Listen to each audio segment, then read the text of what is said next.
Okay.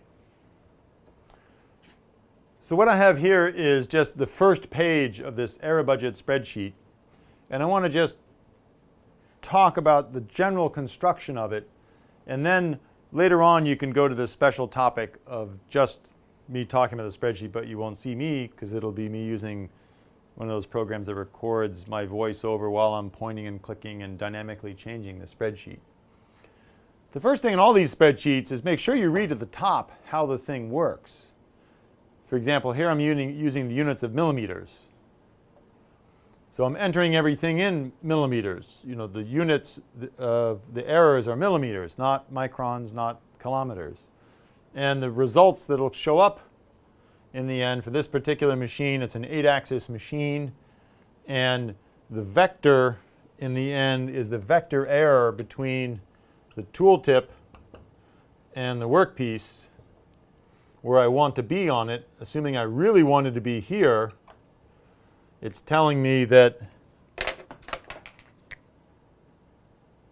the magnitude of the error is, the systematic error is 0.165 millimeters, and the magnitude of the expected random error is 0.136 millimeters. Okay? There's a lot of other information contained in it, such as what it's expecting the pitch, yaw, roll error to be, as well as the 3 translational errors. The spreadsheet allows you to enter in coordinate axes up to 15. You can turn different errors on and off. You can turn off or on systematic errors just by typing in on or off. Thermal errors or dynamic errors. These two elements here, you're going to have to write your own bits of code based on, for example, the length of the structural loop between 2 axes, the type of material, and the expected temperature difference to come up with an expansion between 2 axes in the machine. The random errors are always entered in based on the type of logic we talked before about, for example, these moving carriages. Now, you're not limited to moving carriages of these modular types. You could also do a similar rationale of estimating the types of pitch, yaw, roll errors if you had sliding contact bearings, again, based on the spacing between the bearing pads and the types of tolerances you would incur for each of the bearing pads. So the name of the game here is to have an idea of the structural loop of the machine passing through the centers of stiffness of each of the major axes. And they don't have to always be the moving axes. It could be this axis is bolted to that axis. Well, there is no random error, but there is now a systematic error that's in there from the way it was manufactured.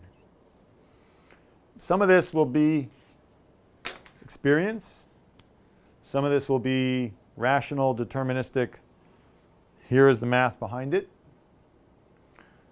And note that the key is going to be, with time, the more you do this when you're designing a machine, and then after you've designed the machine and you've built the machine and the machine is measured, you go back and say, that worked really nice. That was excellent. Yeah, I got that one right. Equally valuable is, it didn't work anywhere the way I thought it was. It was twice as good. Excellent. And the other one won't even bother to do the crying scene. Your job as an engineer is to get better, better, and better, and that's where practice, practice, practice. But the practice you want to do is based on rational, deterministic thought. And when you make some sort of assumption for how some bearings or structures interacted based on the industry you're in, you will gain experience about how to model the types of machines that you're designing. And you'll get better and better at it, and you'll customize your own spreadsheet, or if you want to write it in MATLAB or whatever code you want to use, that's fine. But the fundamental theory stays the same. Hence, this is what precision machine design is all about. It's all about the fundamentals of design, learning what each piece can do, and then how do all the pieces come together to form an entire machine. So good luck with your machine designs. May the microns be with you.